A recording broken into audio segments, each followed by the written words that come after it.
Hi, Mark. Hi, Geoffrey. Gee. Am I? Wait a second. Okay, here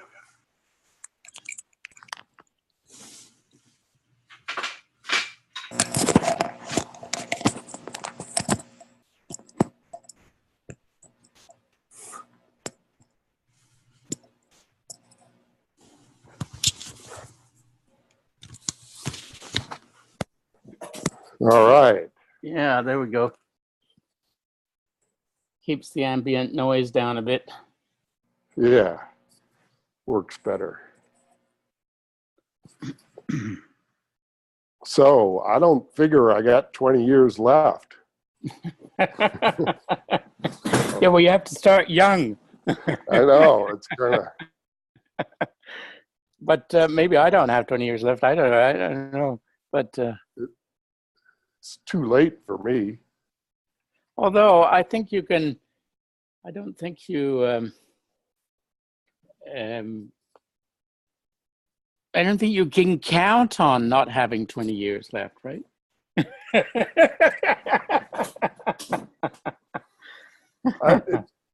My father lived to be 96. There you go. But, big but, my two uncles, his two brothers, they both died about at 70 with heart failure. And my father had a heart attack at 69. So that's pretty, runs in the family, so to speak.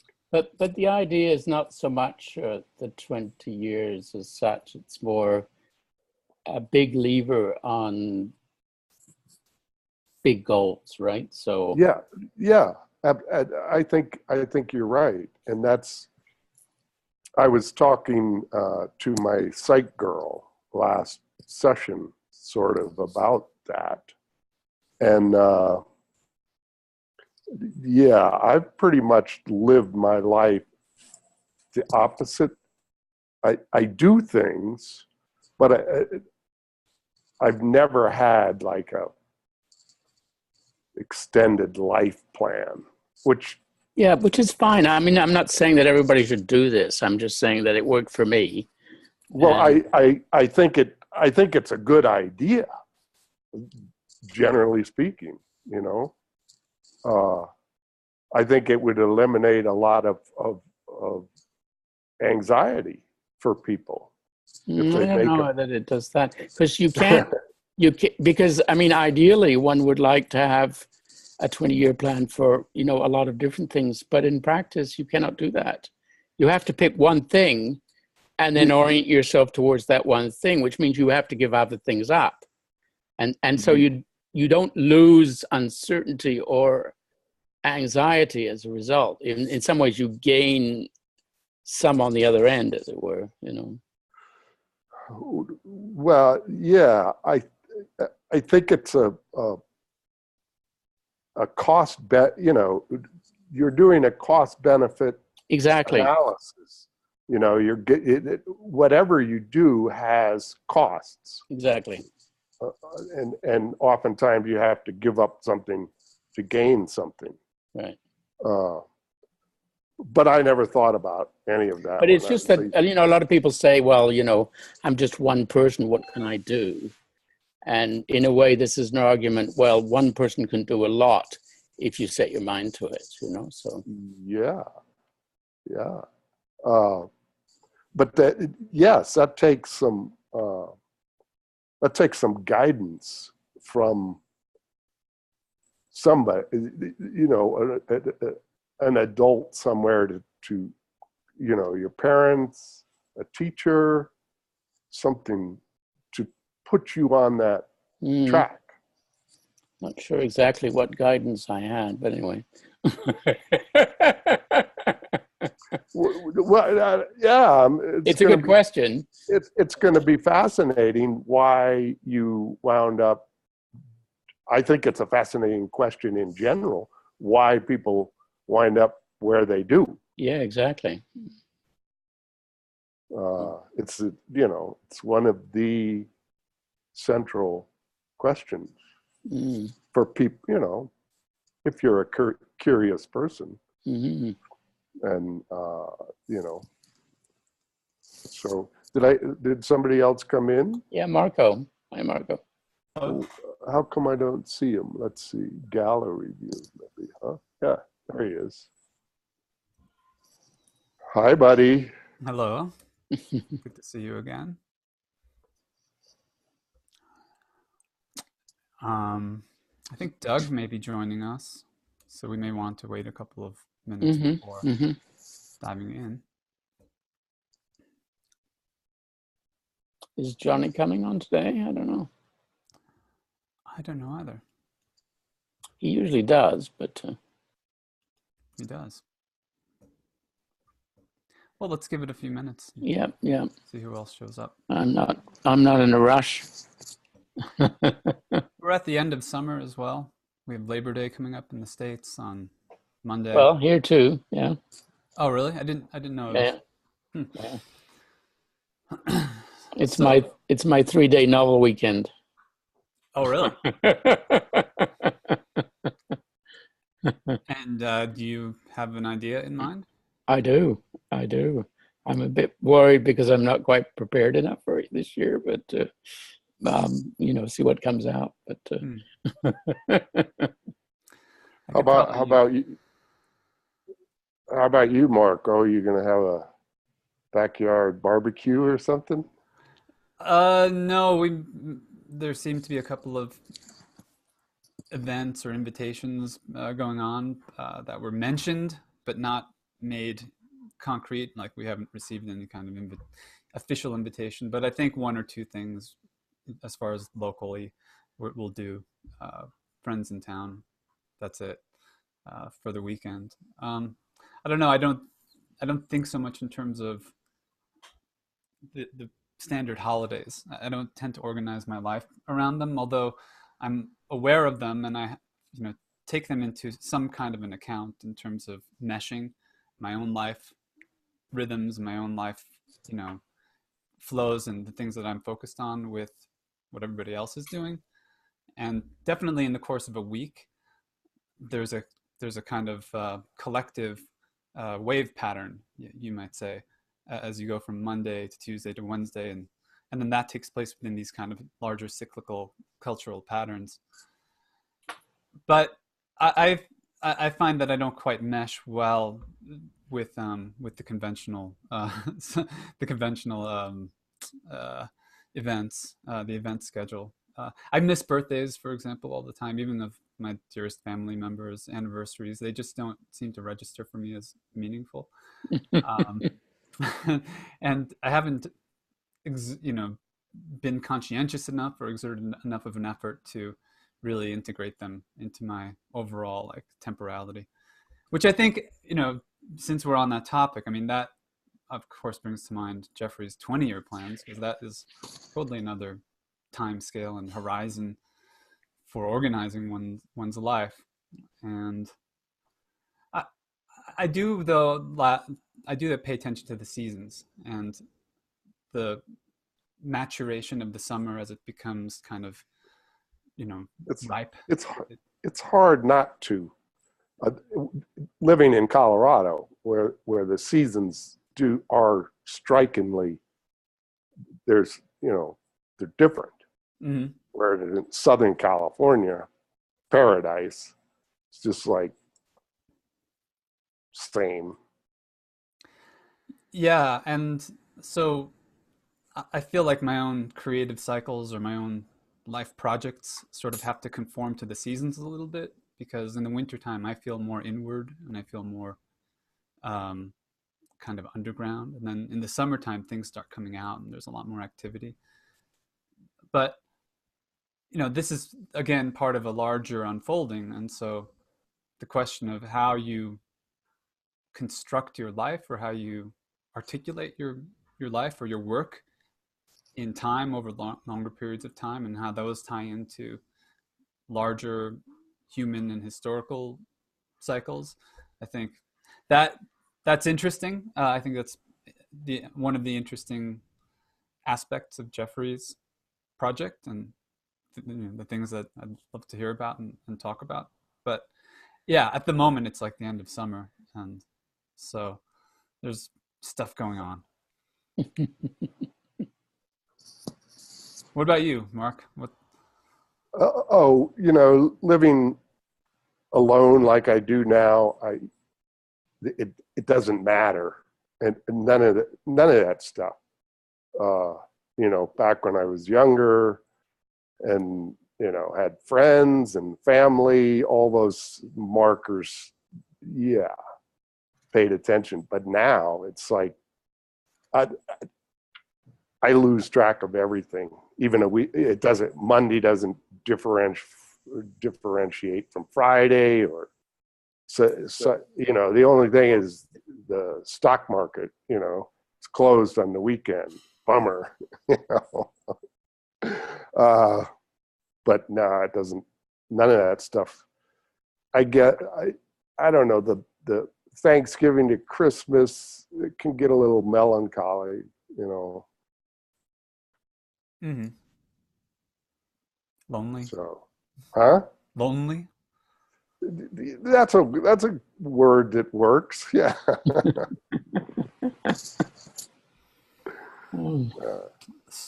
Okay. So, I mean, I think we've already gotten started on the conversation in a way, and I'm not sure anybody else is going to join. Yeah, should I just start it? Yeah.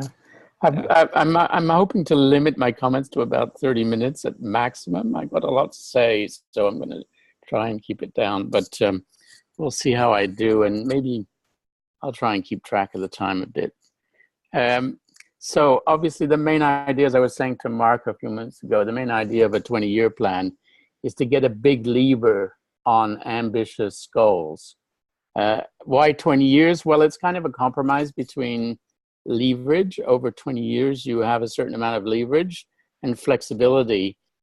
20 years if you start early enough, Mark was saying he's not sure he has another 20 years left in him, but if you start early enough, you can get maybe 2 or 3 20-year plans done in life. So you have this possibility of moving from one goal to a different goal and allowing some sort of evolution there, and not just around one single goal. So the 20 years is kind of a compromise. But does it have to be 20 years? Could it be 15? Could it be 25?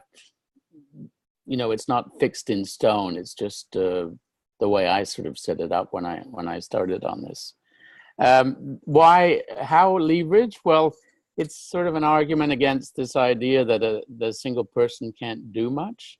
If you do small things today, especially if you reinforce the things that you do over time, then small acts today can have huge consequences the further out you go, especially if they're reinforced. It's much easier to have a big effect over the long term, even from small acts, than it is to have big effects over a short period of time where you do stuff and it just gets lost in the background noise. But if you consistently go at something over a long period of time, you can get a certain amount of leverage. So that's the idea. There are costs, and I was talking about that with Mark. So you can achieve big goals if you're single-minded enough about them. That is to say, if you start to divide up your big goals into several pots, you can't invest the same amount of effort into each of the different pots. So you want to go from one big one. You can have a certain amount of leverage. And I'm going to come to I'm just going to run through some of the principles that I'm offering, and then I'm going to go into the personal details afterwards. But before you do, we're having an audio issue. You sound. Oh.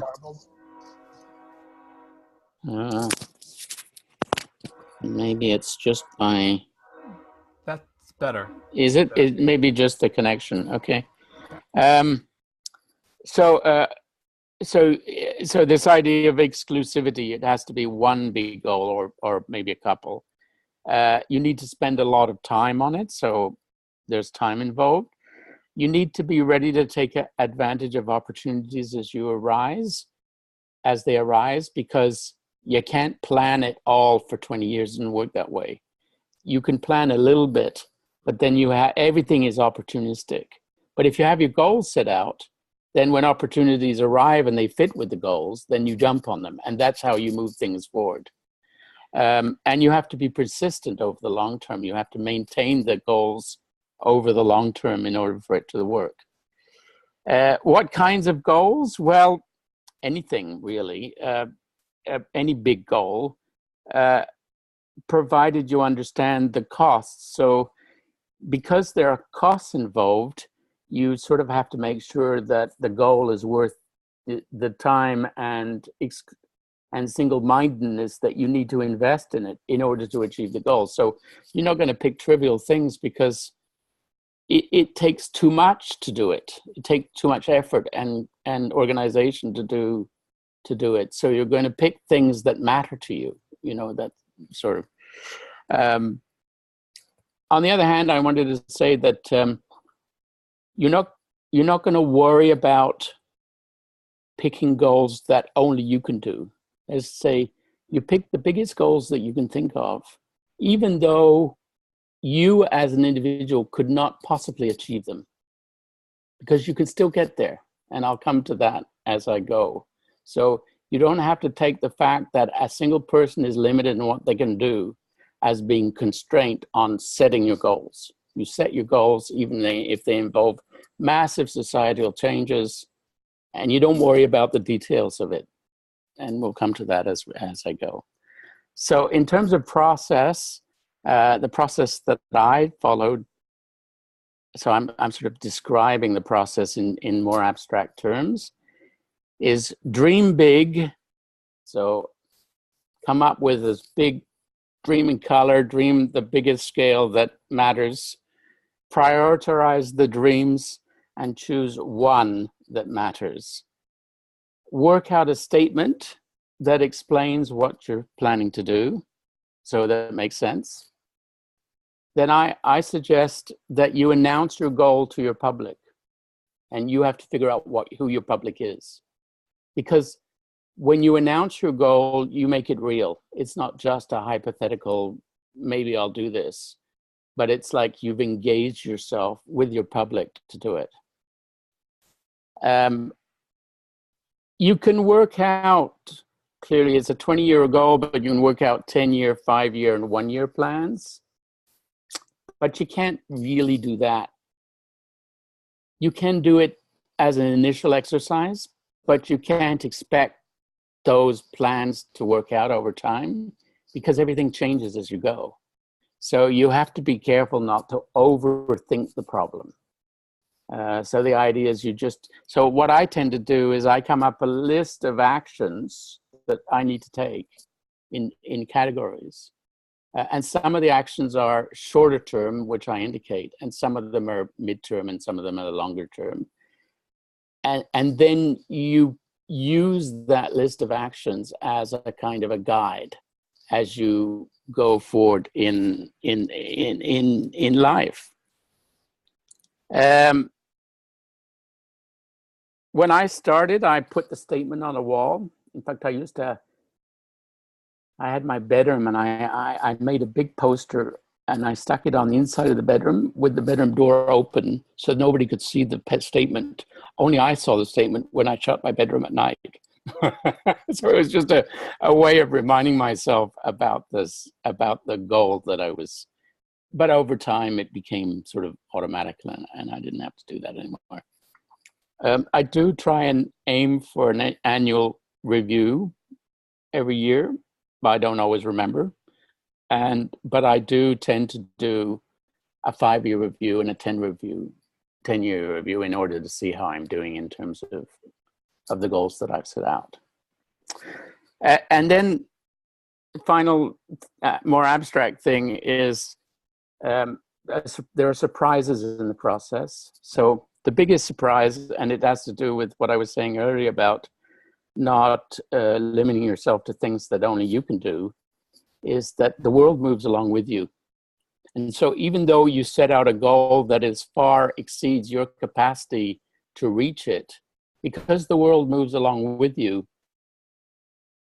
the capacity to reach it grows because the world is collaborating with you to get there.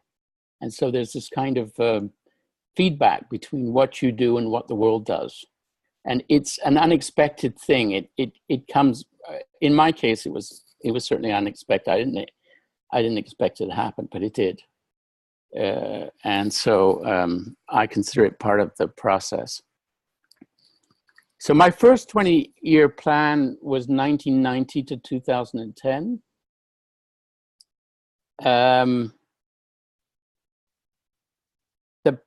The idea was that I'd ended up in a career in science, but I had artistic leanings from way back. I think I talked about this as another, I think the last cafe that we had, I talked a little bit about it. And I wanted to find a way to combine the science and the art practice together. So the statement I came up with, roughly, is combine scientific and artistic practices within a common program, not just personally, but in the research community and in society at large. So this is 1990. 1990, if you raised the issue of integrating art into science, you were laughed out of the room. I mean, people used to make jokes about it. I mean, my department head in my department said, it's like as if you were going to put a surveyor and a musician together and they were going to work together. This was a joke at the time. Well, today I have projects where surveyors and musicians work together. So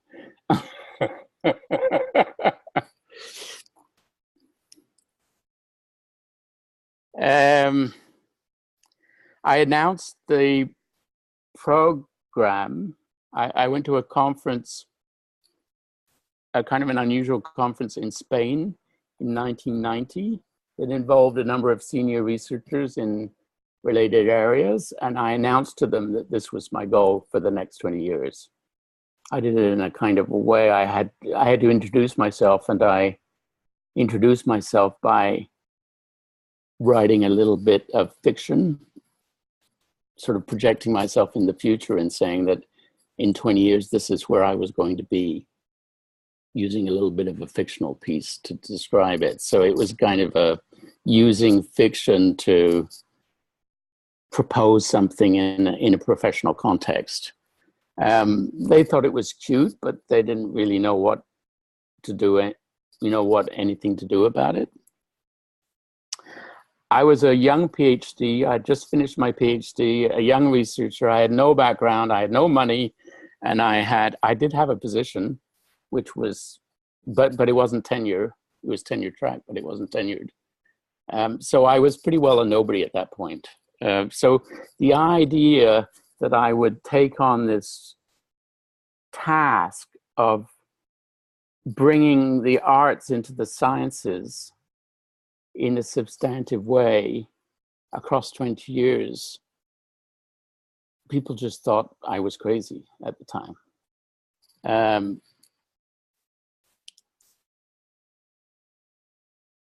As I said, I came up with a list of actions. I had, I think, 10 items or 11 items. One was to talk to people about the project, approach potentially important players, so people who are already active looking at the arts and the sciences, who are already doing something around that. Write some papers or some sort of text about cross-collaboration between the arts and the sciences, because that wasn't obvious how to do that even at the time. Set up some art-science collaborations with people. Challenge funding agencies to change policy, because at the time, the funding agencies also treated the whole problem as a non-starter, and there weren't any mechanisms to fund research that covered arts and the sciences together. So challenging the funding agencies was part of the goal. Developing my own artistic practices, achieve or attain funding in order to support projects that had art and science components, which obviously depended on changes in the way funding worked in the system. Set up some kind of workshops and work out hybrid art science methodologies, because it wasn't clear how you would even set out to bridge the two disciplines in a kind of formal way. So some sort of methods was important. So that was my list of actions to take. So I got a little bit of traction by talking to people in the first few years, but not a lot. My wife was a poet, and so she and I did some collaborations, early collaborations together, that led to a few things that were developed that way. But in almost for the first 10 years, it was hard to get much traction on the problem. In 1993, I wrote a paper that integrated cultural elements into the surveying, which was my own discipline at the time. In 1995, I wrote papers on design, and I started to attract collaborators who were interested in design. So that was the first significant shift from a kind of engineering, physical science approach to something that was a little bit closer to the arts.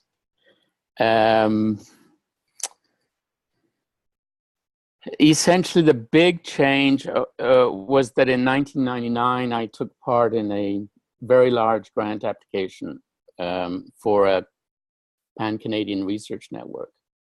I was co-leader of the application, and it was successful.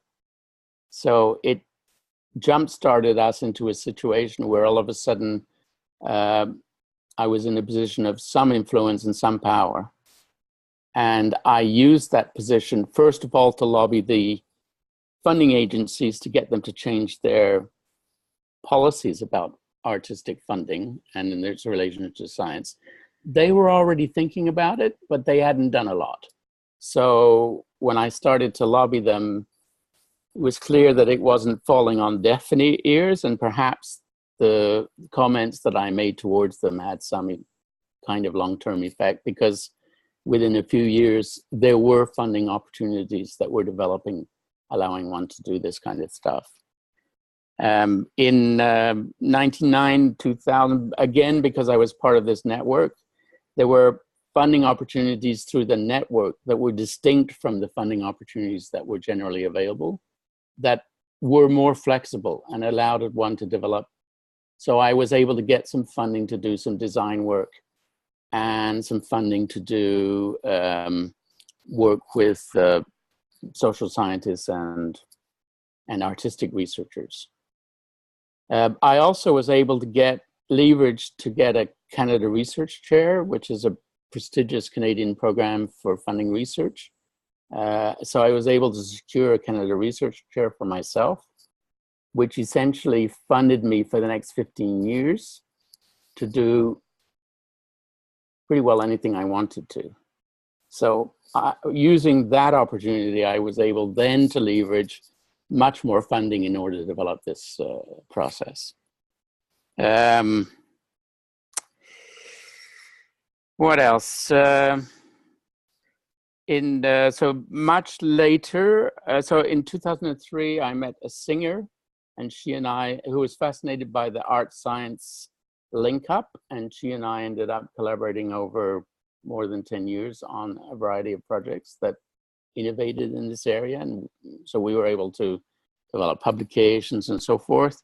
When my chair came up for renewal in 2006, the second time I put in the application for the chair, the application was focused on art science combined research.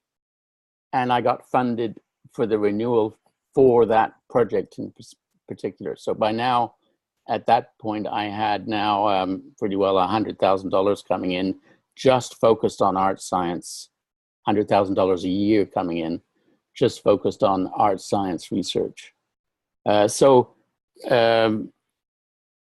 2006. So we're in the sort of final stages of the first 20-year plan. By the time I got to the end of it, I think 2007 to 2009, I did a year working on sculptures, and then I did 2 years teaching myself to sew, and then teaching myself to design clothes. So that was the artistic practice coming in, my own artistic practice that I was trying to develop at the same time. So at the end of, and then 2007 onwards, I got invited to joint art science initiatives, including initiatives that were focused on research methods. And so I was also able to get some traction on the issue of methods. So by the end of the first 20-year plan, although I hadn't succeeded everything, on the main points, I got traction on almost everything. The workshops hadn't happened, but it's sort of a lesser important goal. I was funded at this point at about $300,000 a year to do joint art science, which is pretty good, considering where I started.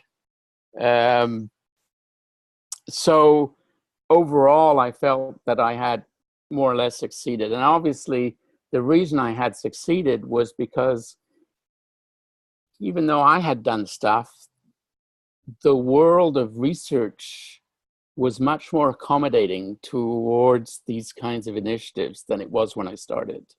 And that wasn't just me.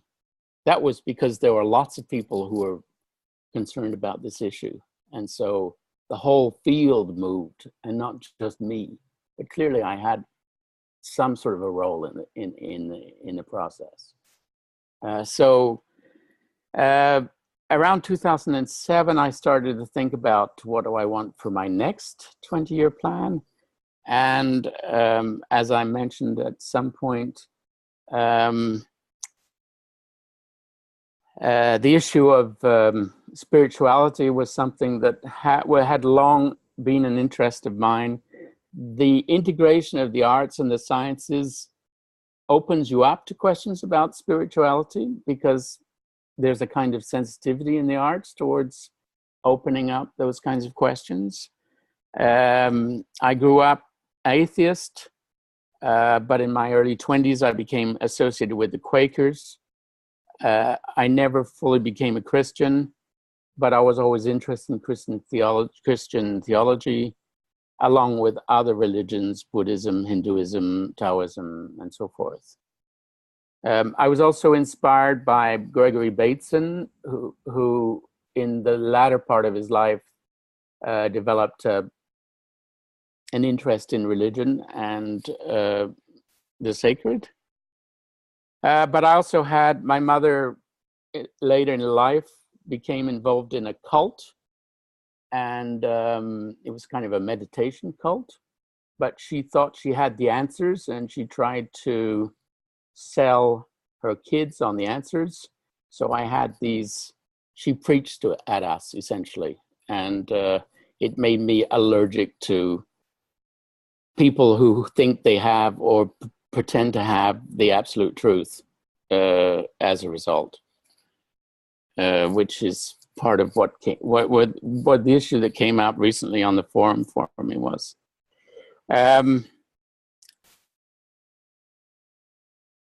So the statement that I came to was extend the art science integration effort that I did in my first 20-year plan to include a greater spiritual grounding in whatever form that might take. Find a way to counter the allergic reaction in science circles to tackling issues of spirit. So it's kind of a double two-level goal. An announcement, I didn't make a formal announcement, but I've announced it pretty well to everybody I know. So it's kind of a more general announcement. My action list is similar to the first one. So talk to a number of people, build on the intersection already established between the sciences and the arts to extend it to include spirituality. Identify and develop collaborators, I had a section where I needed to deepen my philosophical and theological understanding of the questions. So a reading kind of goal. Find a way to integrate spiritual issues into my own artistic practices. Engage with interested and open students. So that was an issue that comes up in the academic world. Find a community of like-minded individuals. Fund projects to feed this effort. And document the process. So kind of, it's roughly similar to the first 20-year program. For collaborations, I developed between 2014 and 2018 collaborations with a series of musicians who wanted to develop an opera that had touched on spiritual issues to some extent, or vulnerability spiritual issues. And so we developed an opera based on my own science fiction work that deal with some of these efforts. Since 2012, I've been reading major philosophers, Deleuze, Whitehead, and then with the group here, Sloterdijk and Gebser, and reading major religious works, including the Bible, the Quran, the Tao Te Ching, Bhagavad Gita, Aurobindo. I'm looking at the Upanishads, but I haven't read it yet. For my art practice, obviously the cycle of novels on science fiction, which deals with spiritual issues as well, and the work recently on quantum poetics that brings in this area of spirituality. In 2015, I took on a PhD student who is interested in integrating spiritual issues into joint art science work. So that's been ongoing for the last 3 years. And obviously 2015 was more or less the year that I engaged with Infinite Conversations, which is the community of like-minded individuals. So to summarize, after 8 years of my second 20-year plan, many unlooked for opportunities. I mean, the whole possibility that came from Infinite Conversations was not originally planned for, but developed as it went along. Many major steps forward in most of the areas that I had identified. I'm still lacking in some areas. Funding is still a problem. Long-term documentation is still a problem. But in the previous 20-year plan, funding and documentation, papers and things didn't really happen until the last 5 to 8 years, and not in the first 10 to 12 years. So it may be reasonable that you can't leverage funding too quickly in the process. And also that the current effort has moved well beyond the academic context. And so it's no longer confined purely to the academic world. So it's kind of a quick summary of my own process and how I understand the process in terms of progress I've made and goals that I'm working towards and so forth. I don't know if that was coherent. And I'm open to questions, discussion, whatever anybody wants to bring up. And I think I did it in less than half an hour. Mm-hmm. Good job.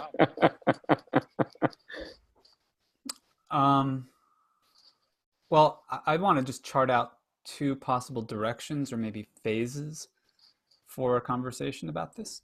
Because on the one hand, there is the notion of doing a 20-year plan as a way of organizing your life and your attention and your energies.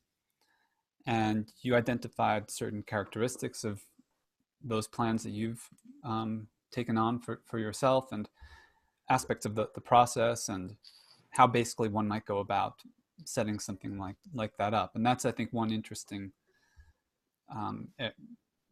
direction to go in. But then the other is the content of your plans themselves. So first integrating science and art, and then integrating science, art, and spirituality.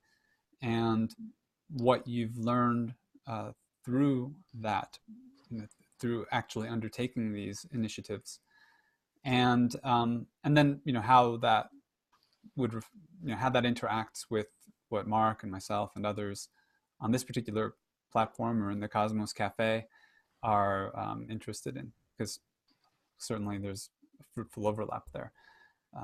So, Mark, what was your what were your reactions, or how did Geoffrey's plans land for you? Well, it's not unfamiliar to a lot of what self-help, I don't know, whatever, a lot, the 4 agreements, the 7 habits of success, all these types of books. But then as you told it, I wanted to raise my hand and clarify some things, because I think it's fascinating, and congratulations. I mean, that's pretty amazing to be able to, as you call it, leverage, get people to pay for your experimental processes. And a couple early questions, and you probably, one was your age, but you said you were already a young PhD, so you were 24 or something already. 29. 29.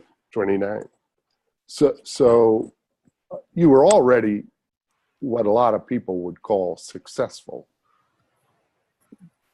The number of PhD, that's a highly professional career to make it that far.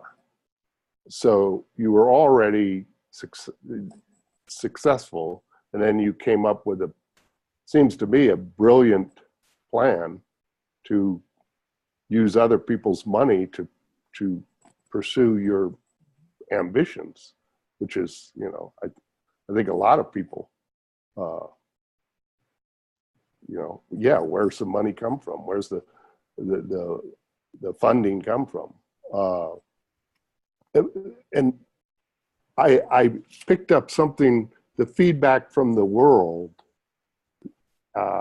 I kind of lean towards the law of attraction.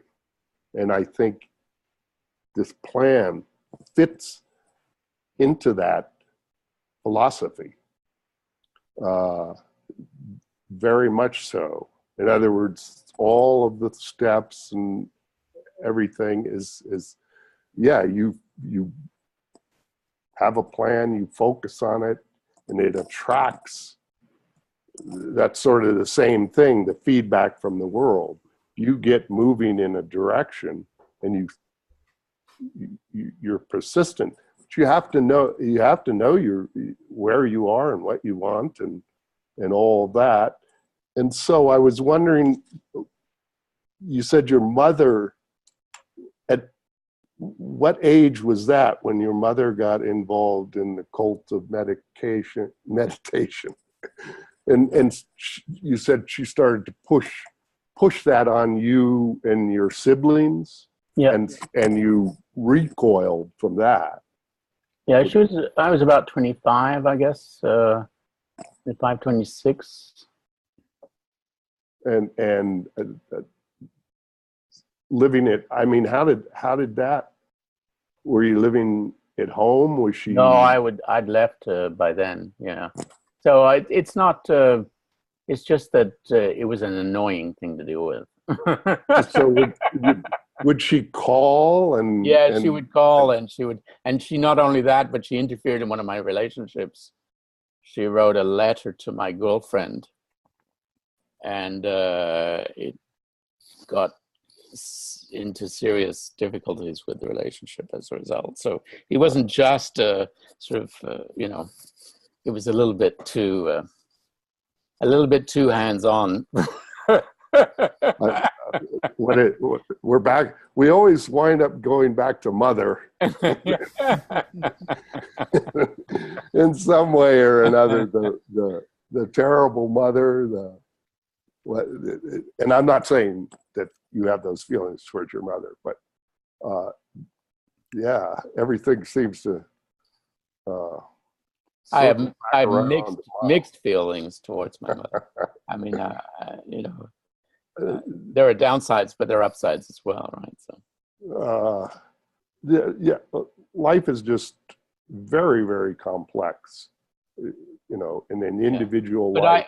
I agree with you that I started off with a deck of cards that was to some extent already stacked in my favor. I mean, compared to many people, I understand that. Yeah. But again, I mean, congratulations. I mean, to figure all that out that's the proper way to go about. As we said at the beginning, it depends on what your goals in life are. If you just want to live your life and not worry about things, you're not going to develop that kind of an approach. It's more if you really have an engagement and you want to see something change in the way the world is done, then and I must admit, I wondered the question. Let's say instead of the kind of goal that I said, you just set out to cause war. Would you be as successful in causing a war? If you went around it systematically, perhaps you would. I don't know, but it'd be. So these are questions I have about whether or not, because in a way I'm kind of generalizing from one case. Well, that's a inference from the specific to the general, right? Yes. As opposed to deduction, where you're general to the specific. But I mean, inferring from one case is probably not a great idea. It's just that as an example of somebody succeeding in doing something, it could be a source of inspiration, but it's not meant to be a rule book, right? Well, I think it is, because I think a lot of, and again, what is success maybe, but successful people, the guidelines are pretty similar across religion, across culturally, those things that you laid out, those are good, 12 rules for life or whatever, however they frame it. Those things tend to bring positive outcomes.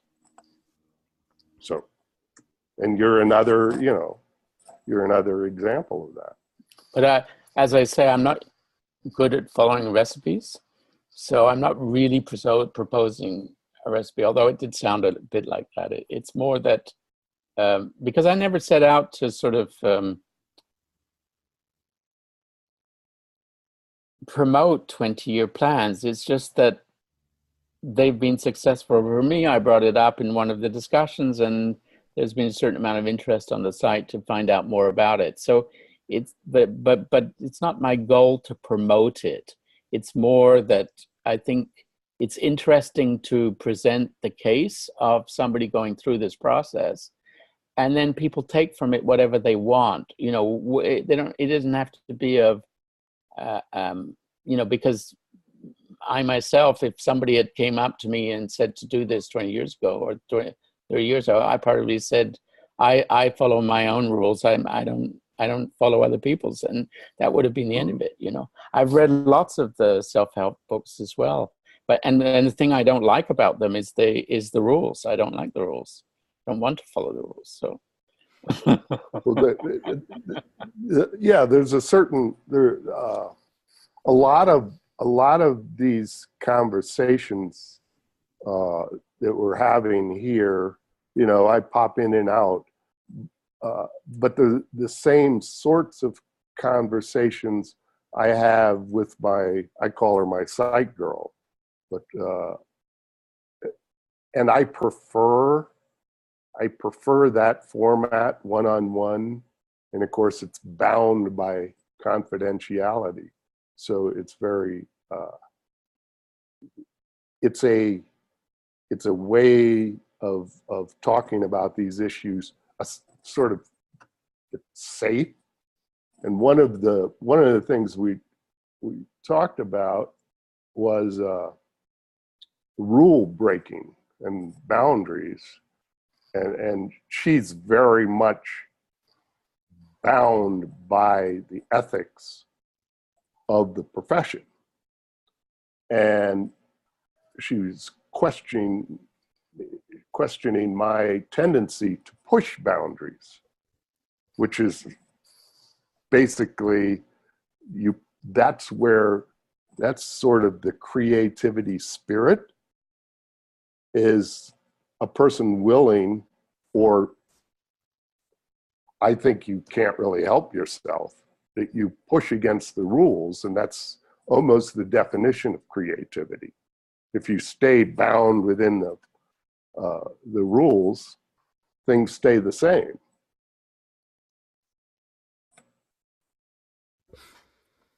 So I'm curious, maybe to pick up on that and tie back to the idea of doing a 20-year plan like this, which is an extraordinary thing to do. I think is part of what you're saying too, Mark, that not everybody projects themselves into the future and lines up and orients their life, lines up their life situation, their arrangements, and orients their activities on a day-to-day basis around this very transcendent objective. And so one of the things I noted is that there's costs to this, right? Because you are dedicating time, energy, resources toward this transcendent goal, there's other things that are not receiving your attention or your presence or what have you. And then this plan arises in a moment in your life when you want to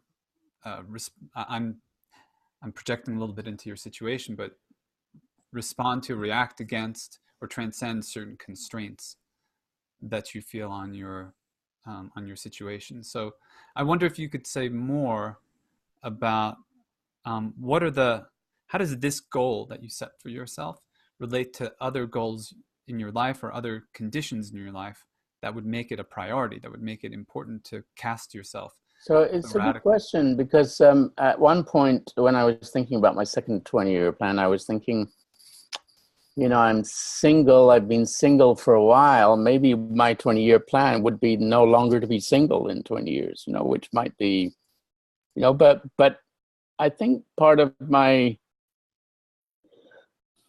anyway, maybe, I don't know if it's personal exactly, but my experience with the first 20 years, so when I started, it was the year I got married, 1990. And by the end of the 20 years, I was no longer married for reasons that had nothing to do with anything that I could have done anything about, because my wife died of cancer. So it wasn't anything that I could have changed in any easy way. So I sort of came to the conclusion that although you could pick a goal like that, that life doesn't,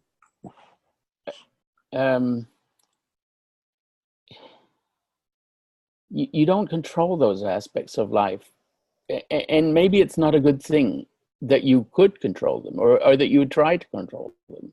And so I was sort of more interested in these larger questions and let the relationship issues go into the background, work themselves out as they needed to, rather than make them explicit as a long-term goal, for instance. But, you know, I could quite understand somebody else picking something like that as being their goal over a long period of time. I don't know if 20 years is necessary to find a relationship, but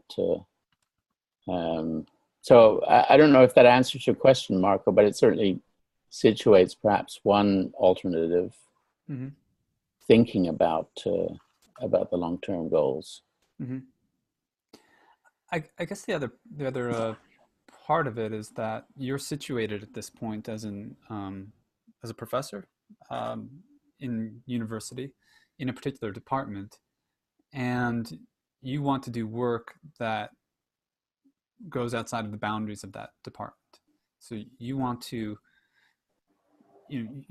establish a career path for yourself, or a creative path for yourself that is not available in the standard options. Yep. So this is also part of what I'm guessing motivates you to set up this, this whole structure to potentially shake things up, or to forge your own path when none is there.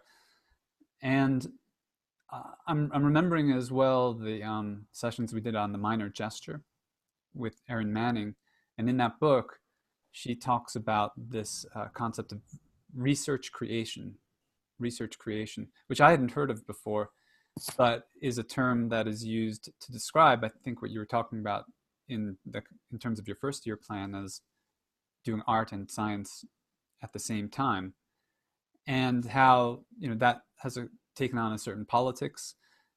It's become a term that you could use to raise money, for example.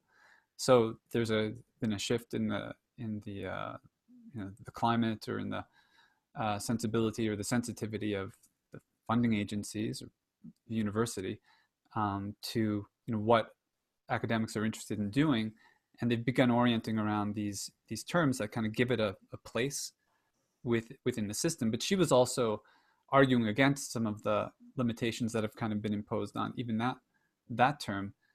So was that something that came out of, I mean, would you describe yourself as part of the movement to change the way that that kind of work is funded?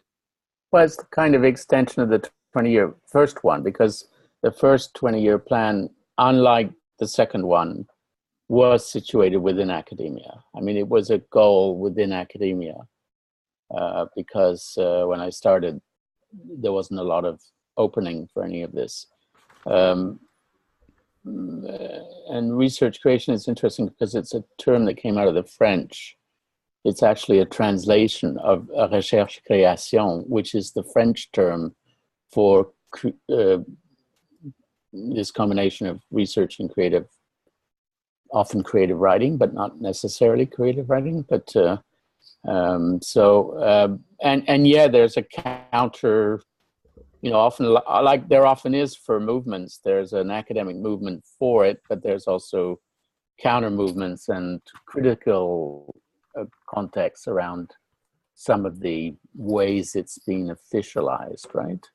Which is part of what Erin is talking about in the minor gesture. And certainly I fit in both. I probably fit in more on Erin's kind of end of that than the official. I always tend to be with the underdog, I think, but or the maverick is tend to be the kind of role that I tend to play. So, but the second plan is clearly, as you say, an attempt to exceed the academic context in ways that are because I think the issues are broader than just academia. I don't. The issue of anyway, the issue around spirituality is it's tricky. It's a delicate subject to deal with because people get very. It's one of the things that I notice. People get very upset very quickly about issues within the subject of religion, perhaps more than spirituality per se, but certainly within religion. And we saw that on the forum again recently. It's a tricky subject to deal with, kind of almost a paradoxical subject to deal with, because there's as much against dealing with it as, and you have to be conscious of the paradoxes in order to deal with it successfully. So, not sure how that answers, but well, I mean, science and art, they both fall well within the purview of the university, the modern university, anyway. So it's not surprising that it would be possible, and within a short time span, that funding opportunities, collaborations, programs could arise that make that a theme. I think that there are plenty of people who identify as both scientists and artists, or if not scientists and artists, artistic and rational or scientific in their thinking way of being. But I think, as you say, it's true that spirituality doesn't really have a place in the modern university, other than as an adjunct to it. I mean, there are chapels. Well, there are campus and but there's a faculty of theology, for instance, at our university, and I tried to approach the faculty of theology. It was very hard to find somebody who would engage. I did engage with one person, but they ended up not exactly preaching at me, but almost. It was kind of a moral criticism, because I wasn't following a strictly Christian process in what I was proposing to do. And she was Catholic, and she thought, so she sort of dealt with me as if I was somehow some sort of persona non grata. It's like I wanted an open discussion, and what I got was a moral diatribe. So it's been hard to engage with, even in the university environment, with theology people in a way that is really open. Well, theology is a particular discipline, and it's distinct from religion as a belief system, as well as from spirituality as an identity or a practice. And there are folks who would consider themselves spiritual practitioners or devotees, or what have you, with respect to a particular faith or path or guru or whatever, who can't really be open about that in their religious studies department or in the theology department, because there is the expectation of a theoretical distance on the subject, even though in your case you ran into a kind of dogma in the colleague. But this is different. So I think part of what is difficult about the subject is defining terms to begin with, because people, some people identify as religious, some people identify as spiritual but not religious. I think that there may be potentially a movement that is spiritual and religious, and that has a kind of universalistic or ecumenical or meta perspective on religions and different kinds of paths. But I would be curious. I would be curious to know more about how your understanding of spirituality began in this process, and how it's changed, if it has, in the course of your investigations and your work. Like the really easy questions to answer, Marco. Sorry.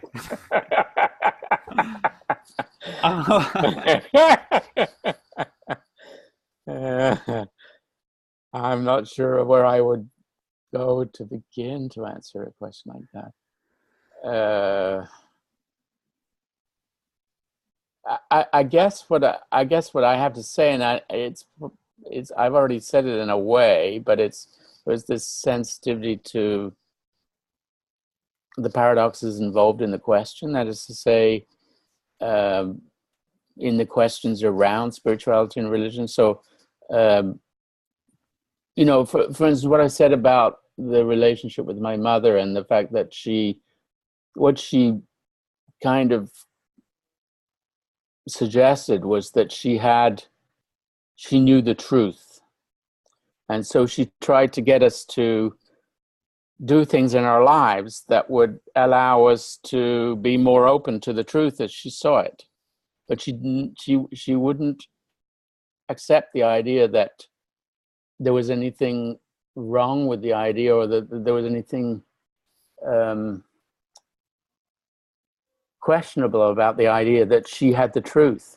You know, that you know, the idea that if everybody's idea of God is true and they all contradict each other, that there's no problem, you know, or that there. So this kind of question. So you know, I don't like absolutes. I don't like any suggestion of absolutes, and so I'm sort of trying to do things in a way that is recognizes the relativity of different ideas about religion. But of course, you get into trouble with that as well. So,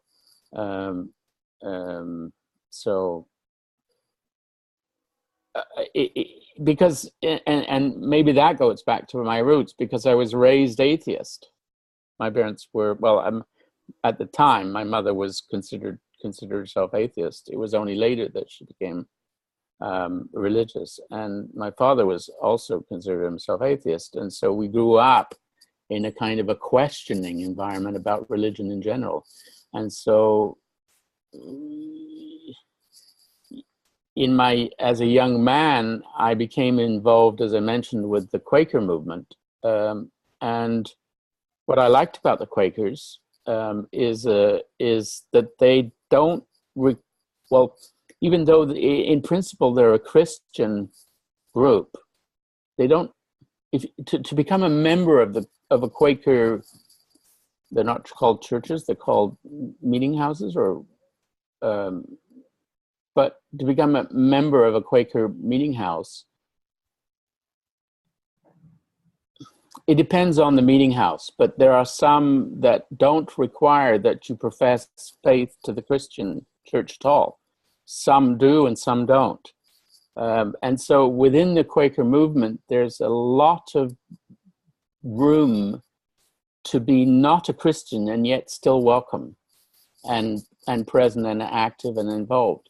And for somebody like me, who had this very sort of eclectic background, it was easy for me to integrate within the Quaker context because there was such an openness towards it. Now, why would if I grew up atheist, would I want to be associated with a religious group at all? Well, by this time I'd been involved in nonviolent action against the Trident missiles in the United States, and so the nuclear context. And the process of nonviolent engagement had led to a sort of an awakening within myself that maybe there was something else going on than just the facts and the experience and whatever, that there was some other, so this idea of the numinous or whatever going on. And but I've never been comfortable with any of the standard religions in relation to it. So I'm not sure if that, again, it's an attempt to come up with an answer to your question, Marco, but it's hard to name, it's hard to describe, it's hard to identify what's going on there. But that was where I became aware that spirituality as an issue, this sort of opening within, was something that was interesting to explore with relation to different religions, with the relation to different people, with the different approaches and so forth.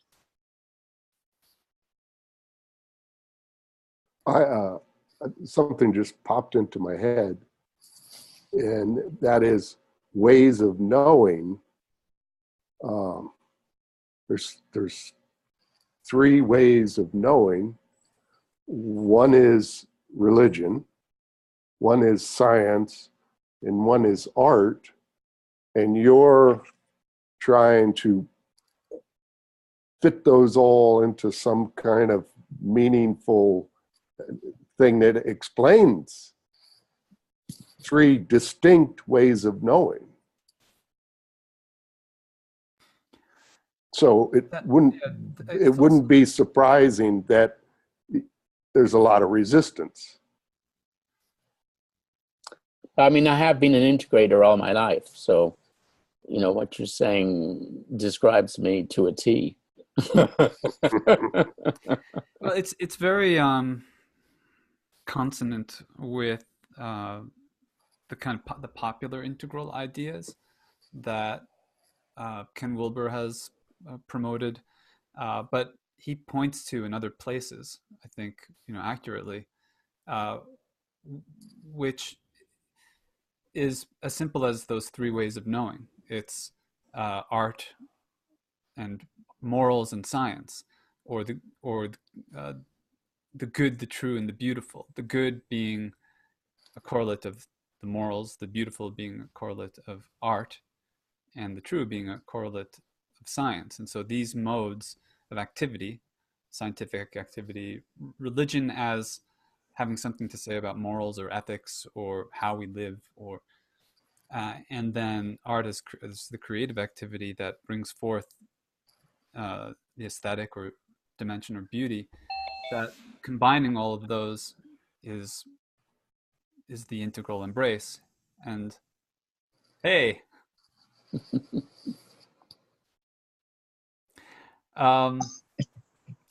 so we're gonna have to catch you up, but yeah, okay. Well, Geoffrey did a presentation on his 20-year plans, and then Mark and I have been questioning him, checking out different aspects of the story. Putting his feet to the fire.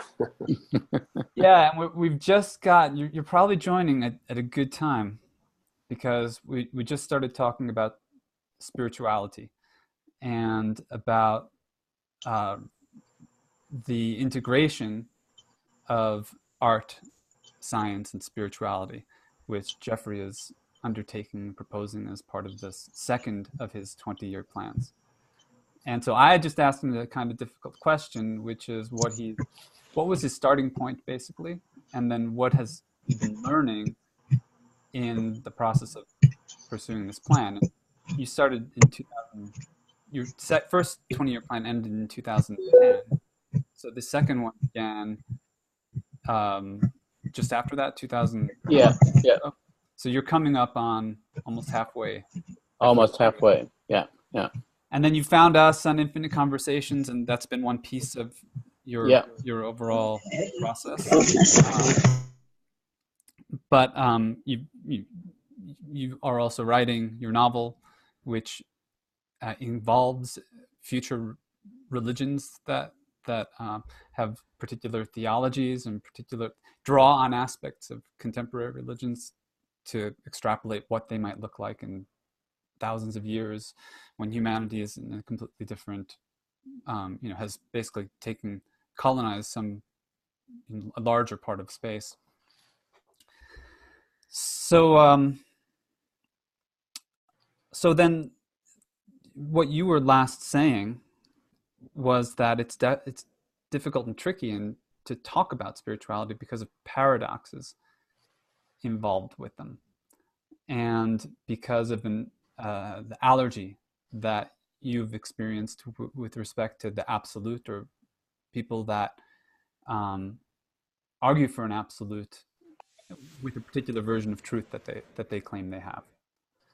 So, looks like are you back here?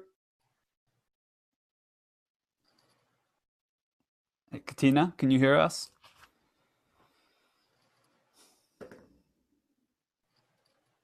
All right, I see you there. I don't hear you. I see a placeholder for you.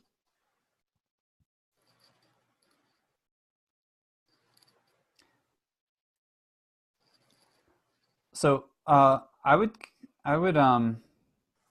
maybe return the question to you, Geoffrey, and ask you to elaborate a bit on what you see as the difficult paradoxes in talking about spirituality or even doing what you're attempting to do. And maybe we should also check in with Katina, because I would like for her to be able to respond to it. I want to make sure she can hear it. Let's do a quick chat. Well, it gives me a chance to think about it for a moment. It's probably a good idea.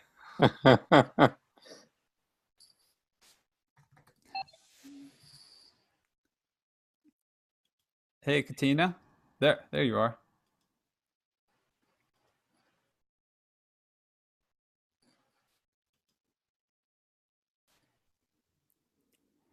So you got two screens. I'm going to close one of them.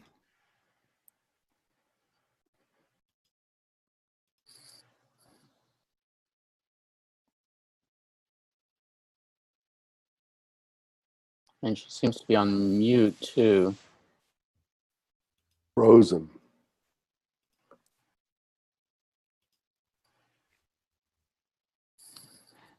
Oh, there, you're moving very, very slightly. I'm going to stop her video and see if that works. Hey, can you hear us, Katina? I just stopped your video.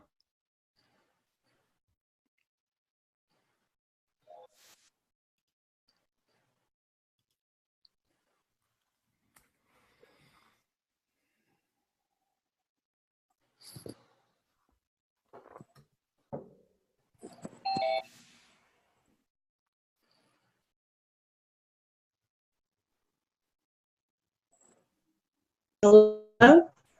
Oh, Hi, I'm sorry. I'm having some tech difficulties.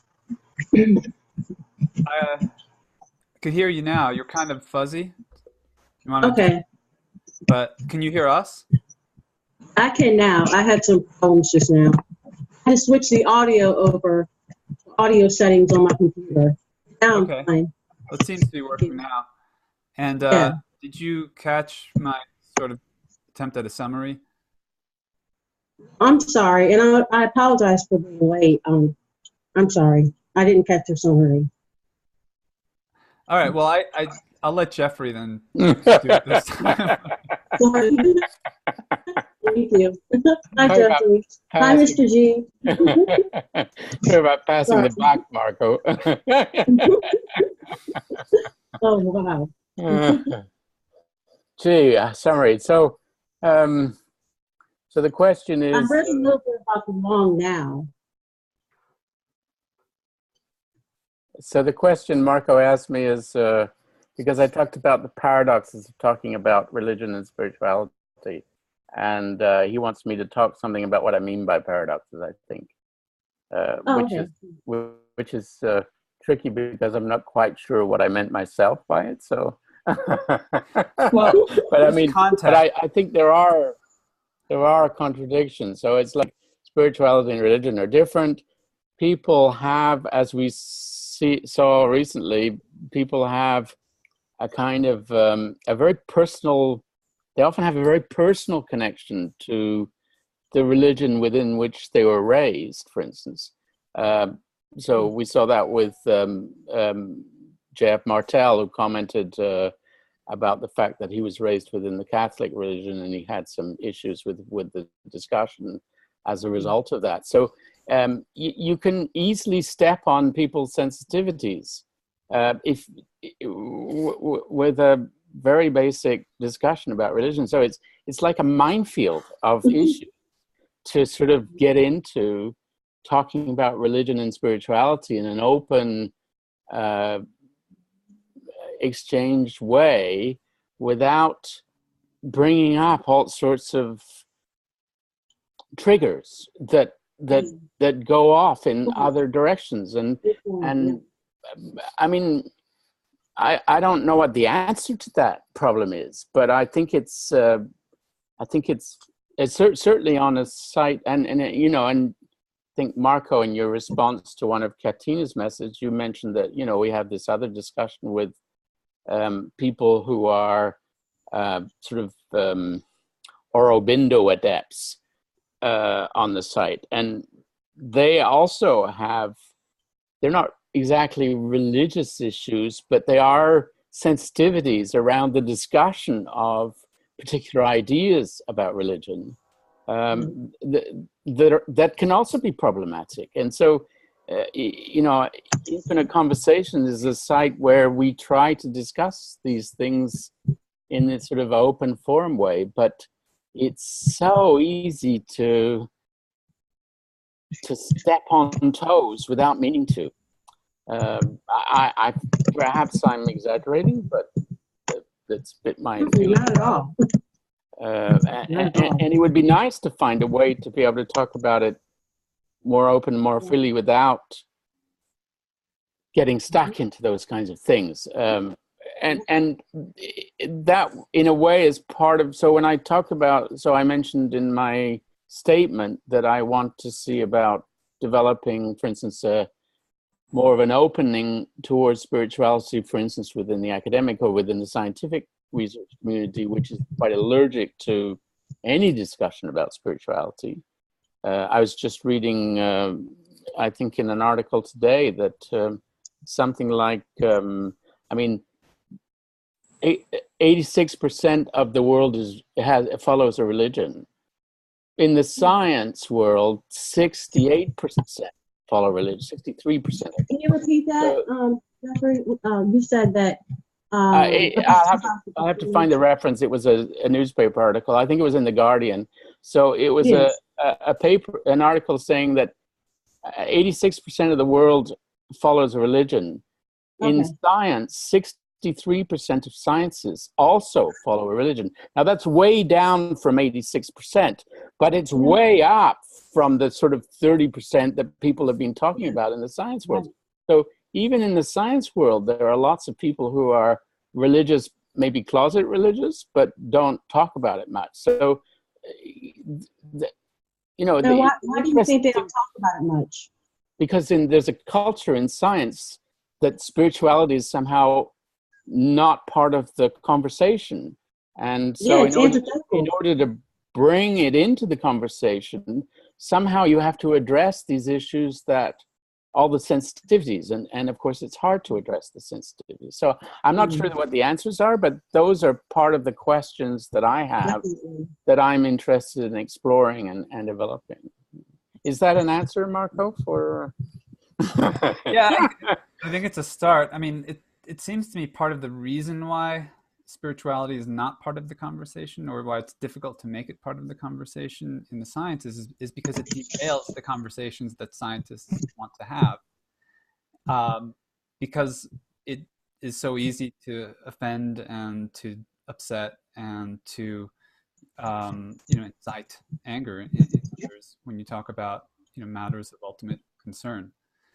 And so if you're there to work on a particular problem, whether it's in nuclear physics or astrophysics or biology or whatever it is, and people want to bring religious questions into it, from I think the reality of the research program you may have in mind, it muddies the waters, is my sense for what might be behind that.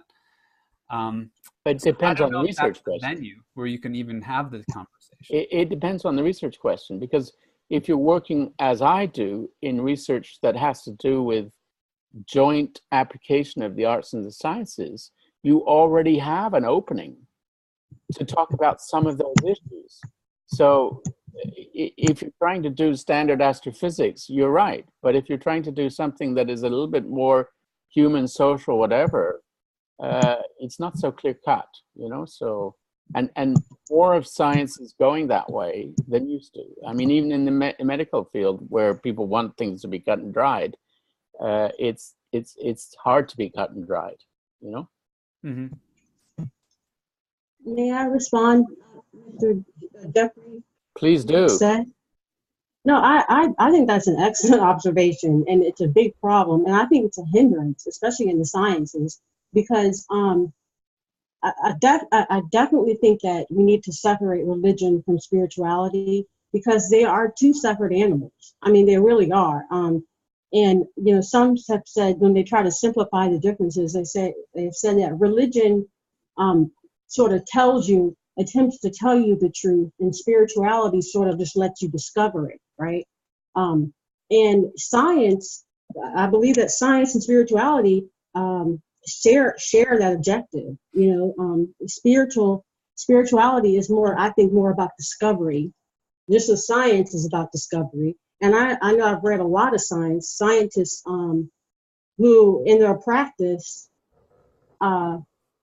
came to develop a spiritual nature, or a spirituality, or religion, even though I use that, but they developed sort of like a spiritual nature through their interaction with their scientific research or scientific inquiries. It revealed to them, it sort of like science was a source of revelation of the spiritual to some scientists, physicists especially. And I don't know, I wish we could get rid of the word religion, because it not only, once you get into the discussion, it does trigger a lot, but religion has got a very nasty, like stigmatized connotation to it, the word. And even Christ didn't like religion, okay? And I think that it's really important to separate the two. I think that they're different, that they're very different. And if we did talk more about spirituality instead of religion, if we try, maybe starting with changing the way that we talk about it, just getting rid of the term religion and talking about it in terms of spirituality, and then look for what science and spirituality have in common, which is this motivation to discover truth. Which I don't think religion has that. I think religion sort of gets people stuck in the truths, like you said, that they were culturally fed, or that they grew up with. Religion doesn't really encourage you to seek the truth. It just tells you, here's the truth, believe it. And so I think it is important to separate the two, and maybe talk about spirituality more than religion. Not even use them in the same sentence. That's what I think. I like that. I like that idea of discovery as opposed to, yeah. Well, that's what science and spirituality have in common. I think science is very spiritual. It's a very spiritual, activity. Or, to me, scientists really, you would think, would be the most spiritual people on the planet, because just the laws, the laws of nature that they're seeking, and in some spiritual practices, they say that, I know in some spiritual practices it said that that it is characteristic of a god to conceal a thing, and then it's characteristic of kings to seek it out. Okay, and I think that's what scientists do. I think that's the nature of what you all do, is you are trying to discover and have, trying to not just through revelation, but trying to discover yourself, the truths and the laws of nature that are set forth in creation. I know if I were a scientist, wow, I would be super spiritual because it's like, you have, just through the instruments you use, you have just like, you have this window open to you. Even when people look under microscopes and they see microorganisms, and they see the way that, and that when chemists can see the way that electrons and neutrons interact, it's like, that's crazy. That's amazing. That's like a whole different world. Like I remember watching like a medical school, what do you call it? It was a medical school teaching video. And it was using computer art to explain how blood cells, or what happens when a cut is healing. And it shows, how all the little blood cells and skin cells come in and they regenerate. And I was looking and I was like, whoa, that is like magical. That is so, it was almost like within the human body, what scientists have discovered, that there's a whole different universe going on within the way that the body and the anatomy functions and sustains itself. So, and these are things that, they say that faith is the evidence of things unseen, the evidence of things hoped for, the substance of things unseen. But scientists get a view into the unseen world. So to me, I know if I were a scientist, my faith would be like a catapult through the roof, because they just have this gifted special insight into the world, into the different layers that make up the known world. I think it's amazing. I'm surprised that there was, and see, that's what religion did. That's what religion does. Is it takes this, if anything, I think religion robs spirituality. It robs us of spirituality. I think it's taken, religion and science have become like, they've locked horns, because I think religion tries to impose on what science is trying to do. I think that science is completely consistent with God's will. I think He wants us to discover, the world and how it functions. So yeah, I wish there was a way that science and spirituality could sort of have a better relationship, because I think if they did, it would probably, it would probably advance our scientific discovery just, like tenfold, I think. So yeah, I think you make a really good point with that. Well, Nietzsche argued, and I think others have argued as well, that Christianity was what prepared the West for science, because it instilled a faith in people in an unseen world. So once you become sensitive to, or you're open to the idea that there is a reality beyond or behind or beneath the reality that you can see with your senses, and then you can start doing science, because science is all about a faith in an unseen reality, in the deeper layers of reality that you don't just see with your senses, but which are accessible via your senses. Mm-hmm. So I think that's interesting. I think also that the realm of the senses, the realm of what you can see, hear, what we have accessible to us phenomenologically, that we take in and then with reason construct, like, this is how it works, this is why it appears that way. Why does the sun appear to go up and down? The scientific explanation gives a more coherent account for that than the naive perception would suggest, that the earth is going, the sun is going around the earth. But I think what's interesting, like from the spirituality perspective, is that it's said that, and that science begins in wonder, because you wonder, how is it that things are the way that they appear? And then that opens into the quest. But I think historically, science becomes kind of fixated on a set of acceptable procedures for that, and a set of acceptable evidence for that as well. Whereas spirituality kind of goes into, or allows or permits, other kinds of evidence. So it's not just what would appear to your eyes or your ears or to your sense organs, but also what would appear to interior perception or an interior intuition. And that, I think, is the difficult part, because I could see a tree outside of my house, and then I could investigate it through all kinds of scientific means to get at smaller and smaller bits of what the tree is. It's made of wood. Wood is made of molecules. Molecules are made of atoms. Atoms are made of quarks. And I can go down and down and down. And that is completely dependent upon that external observation of the tree.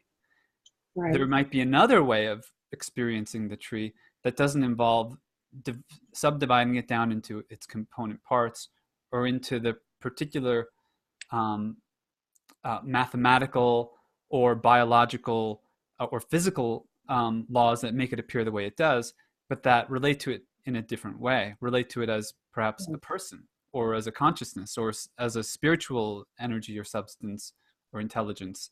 And those are the I think the realms of data and evidence that are more difficult to address within the scientific context as it is currently constructed.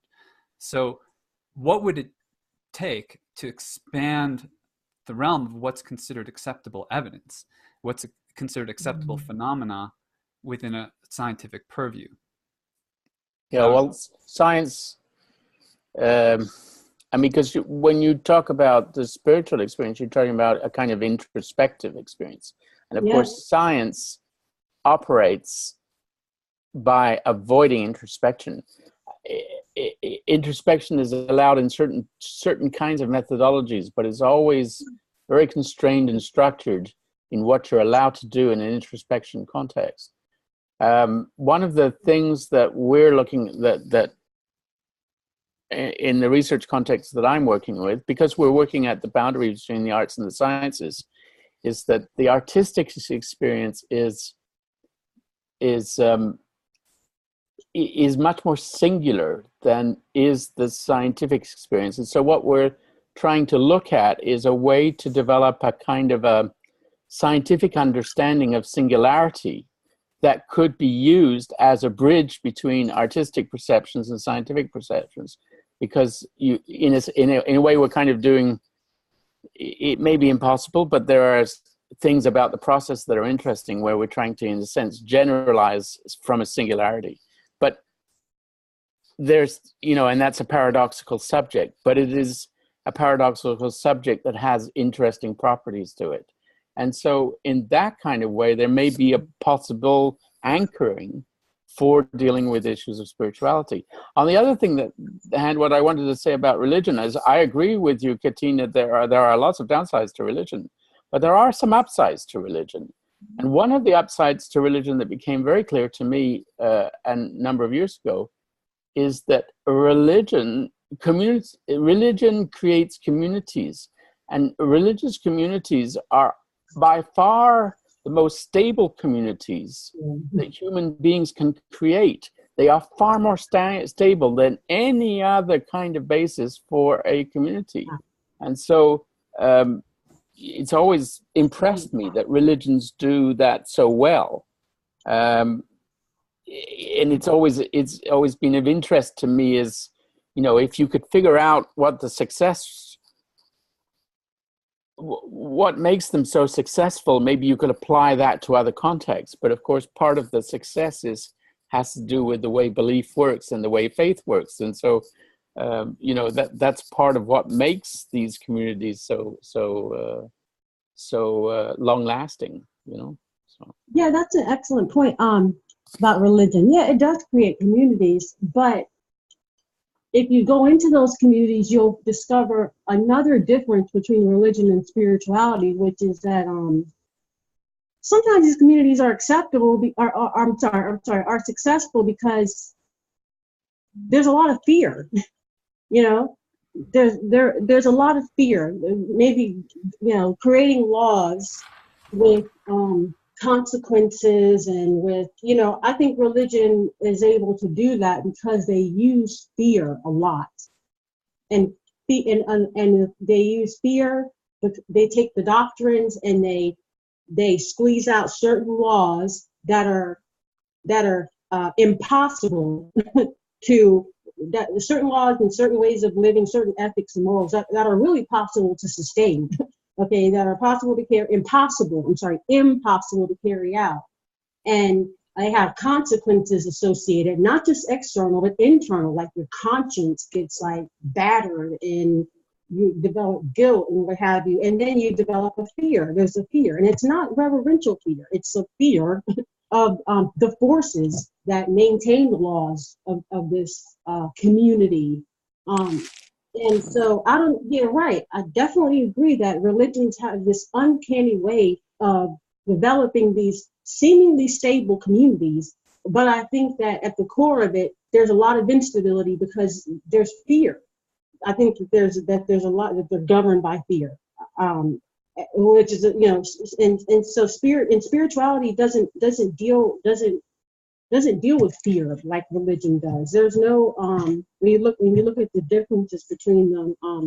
I don't mean to sound like poetic or whatever, but spirituality is more based on love rather than fear.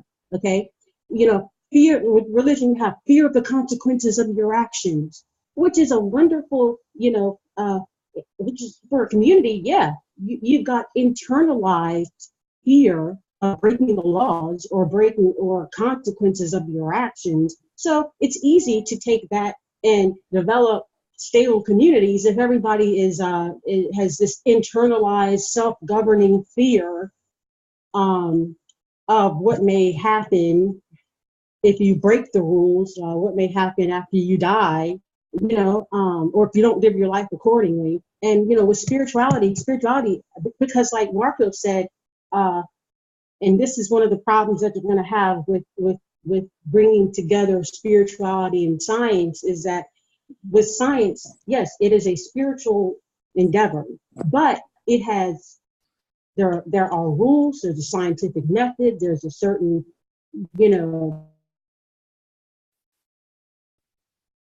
process, there's a quantitative aspect to it that is crucial, right? And whereas with spirituality, there are really no rules. You just, again, I don't want to sound like, like some fairy tale, but with spirituality, you simply follow your heart. It encourages you to listen to your intuition, and there's a freedom that comes with it. And the reward of spirituality is your own inner happiness, So yeah, I do agree that religion develop communities, but when you get into those communities and look at what's motivating everyone to do the right thing, I mean, and that's the goal of spirituality, is intrinsic motivation. It's like, one of the problems I have with religion is that there's this most of it is an external motivation wherever people are in the spiritual walk. And that's what's funny. One of the big terms we use in religion, in the world of religion, is spiritual maturity. So within religion, you have this gauge, this second gauge they use. Okay, fine, you're a religious person. Okay, you go to church. But that's not the end of it. Within this religious domain of community, where are you in your level of spiritual maturity? So religion tries to play with maturity and sort of like prostitute it for its own, like, I'm sorry to use that word, to fulfill its own like objectives or whatever. Whereas I think that there aren't any rules to spirituality, like there are when it comes to science. And so, if there's a way that science, now we could see, and then when you start to develop limits or rules for spiritual exploration, then you fall into religion, and so yet spirituality is a lot more is a lot more relevant to science than religion is, And so you have this, but you can't apply any rules to spirituality like you have to in science, and that's where I think there needs to be some type of way to bridge that. But I don't know. But I think you make a good point about. So I do disagree. I do agree that religions include a lot of fear, but I also think that there are attempts to create communities, for instance, by dictators, based almost entirely on fear, and those communities don't survive. Religious communities have this mix of fear and, as you mentioned, love or belief or faith, and it's the mix that makes them sustainable. I don't disagree that the fear isn't there. I agree that often you dig underneath and there's all sorts of tensions going around in these communities, but they nonetheless persevere. And there's something very important about that. You're right. That's right. Yeah, that's interesting. So just abstracting from the points you each made, I want to propose a very minimalistic and very tentative just theory about what we're talking about and how we might parse things a bit. We're talking about spirituality and religion, and fear and love, and also the individual and the group. So, and it seems to me that spirituality, as we're talking about it here, I'm not trying to say a bigger theory or anybody else, just as we're talking about it here, is more individual, and it's not bound by the rules of the collective. That's what I'm hearing. Right. Religion is a And it's group internalized. and internalized. Did you say internalized? And religion, Yeah, with spirituality. Mm-hmm. right. And religion involves a social group. It involves rules. It involves fear, or a mix of fear and hope. You didn't use that word hope, but I think that's what we're, that's Yeah, implied yeah. by the hope for an afterlife, or for Right, right. what have you. Yeah. But then there was the part of the paradox, I think, is that what happens when spirituality becomes social? Does it automatically become, when spirituality becomes social? In other words, when spirituality is practiced in a group, does it necessarily become religious? Does it necessarily have to bring rules and bring common norms or mores or other binding features? That's one question I want to raise. The other one I mean, one response to that is, I mean, in a sense, that's what the Quakers are. The Quakers, each person experiences their own spirituality, and what meeting for worship consists of is the sharing of each person's individual sense of spirituality with the group, and all of their structures are bottom up. Everything moves upward from the meeting for worship, and so all the structures and organizations are organized anchored on the individual experience of spirituality. So there's something very interesting about the Quakers in that particular context. But aren't the Quakers decreasing as a group or something, where other religions like the Mormons are growing and growing, and the Quaker societies are almost extinct? They're getting smaller and smaller and smaller. I don't know if they're extinct, but they've never been. No, not extinct, but they're contracting, getting smaller rather than expanding. I don't know. I could talk to Doug maybe a bit about it, but I think it's been pretty stable for a pretty long time, and they're never going to be hugely popular. But they are. I mean, the issues about the growth of religion, it has to do with what Katina is talking about, the fear, and the fear driving, of course, is related to religion offers certainty. Well, I think that's more part of the problem. So I think more than fear or hope, religions provide order. Yes, order and certainty. Yeah. And we live in a world where we need. That's comforting to people. Yes, clearly. Yeah, very. Yeah, exactly. Right. Yeah, certainty.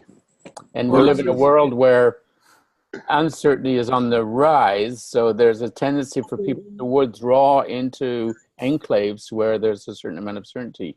Over the long term, one can hope that isn't necessarily the long-term tendency, but right now it seems to be the way it's going.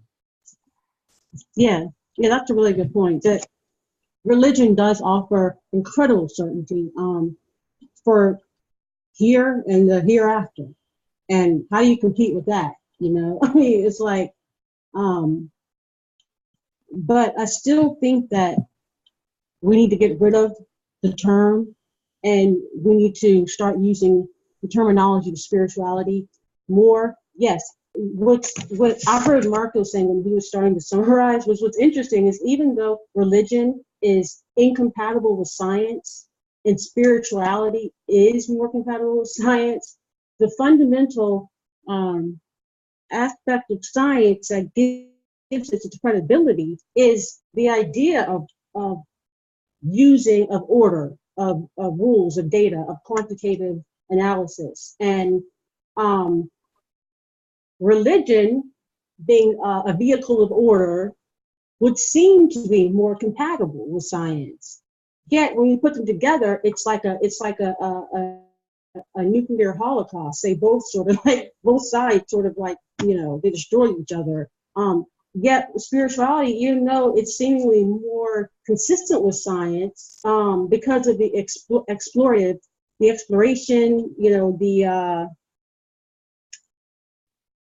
we were saying that the idea of discovery, it's motivated by discovery and by like Mark was saying, the sense of wonder in science that motivates you to go out and like immerse your senses into whatever phenomenon you're trying to like discover. And that is definitely consistent with spirituality. Yet spirituality lacks because it is so limitless, it lacks the rules or the methodology, the concrete type of set of order that science relies on. And yet religion offers this order, but this order is antithetical to science. So either way, I think we still need to get rid of religion and find a way. Maybe it involves because you cannot apply rules to spirituality. That's gonna be very hard and I think it's true what Geoffrey said, that 86% of the 7 billion people attach themselves to the order of a particular religion. And so when you say you want to get rid of it, good luck with that. Okay, I don't mean religion. Yeah, you're right. I don't mean get rid of religion. I'm talking about the terminology. Okay, I'm talking about like identifying. All right, when we use the word religion, then to make sure that we are not, it's not synonymous. We're not using it like synonymously with spirituality. That's what I'm saying. I'm saying that get rid of the terminology of religion when we're talking about spirituality. That's what I mean. I know that sounds really ridiculous. Not get rid of religion, duh. I mean, like, get rid of the associating it with spirituality. Because when you are, because I having been involved in religious communities and very active participating in them, a lot of religious communities don't stress spirituality as much as they should. From what I've seen, I mean, that's like after the fact or afterthought or something. Or it's something that religious people think is automatically going to develop through the religious life. And that's why there's so many people who are religious, yet they're not spiritual. And in the religious community, we refer to that as lost, I guess, so yeah, thanks for making that distinction. I meant to say that, we need to get rid of associating the term religion with the term spirituality, because they really don't have a lot in common. They're almost like opposites in a way, or sort of like two faces of the same coin. The one is looking backward and one is looking forward, like Janet's face, sort of. But I think if we found a way to merge science and spirituality, man, this world would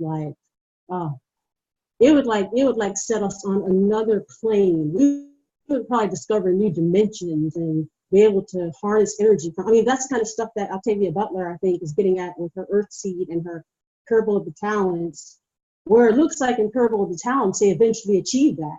And I think that is the missing link, so to speak, from science. I think that science and spirituality, they could be BFFs, they could be best friends. They need to work together. But then there's a point where science has to depart from spirituality. And in that departure, you kind of have to wonder, what goes on there. So, but thanks for making that. Thanks for making that distinction. Yeah, you're right. We can never get rid of religion. I'm sorry, Marco. I think you're making a really good point, which has to do, you said, with terminology, and I think by extension language, because it's hard to talk about spirituality without confusing people who exactly associate it with a whole bunch of different religious kind of ideas. Right. And I think that this is just, I think, and I'll have to explore this, but that you can't separate them so much, because that is to say religion and spirituality, like that it's hard to get a clear-cut distinction, because they're both dealing with matters of concern, matters of spirit, matters of inner concern, life, death, and faith. Faith, what's real, what happens when we die, etc. Right. Those are the You're kinds right. of questions that they're both concerned with. So that they have overlapping domains. Yeah, that's true. The other thing is that they're both also arising. They're aspects of a human situation. They're aspects of our condition. And I've come across recently some like evolutionary biological sort of evolutionary psychology is probably the right name for the field, that looks at what role does religion play in human survival and adaptation to changing conditions in their social and ecological life. And how is it that some religions confer a survival advantage and a long-term thriving to a community of people, and therefore play a role in their evolution and in the evolution of the human species, because then there becomes a feedback effect where the ideas of that particular religion, as they grow and amplify and spread, affect how people live and the genetic selection of who lives and dies. So I think that's a very interesting point of view, because if we take ourselves back to like the primal condition where we are, where we don't have the apparatus of modern technology and economics and society and all the things that buffer us from our potential death at like any moment, then the idea of having a cohesive framework of ideas, signs, rules, punishments, and rewards to prevent people from doing stupid things that get the group in trouble and get themselves, prevent genetic propagation, and encourage them to do the things that increase unity, coherence, and even at the expense of, and usually at the expense historically of, excluding everybody who doesn't belong to the group. Like that's another feature of it. But you're right. Yeah, to be the chosen group, to be the ones who share the privileged relationship to truth or to the absolute, that arguably confers an evolutionary advantage to that group. And that's a characteristic of religion, right?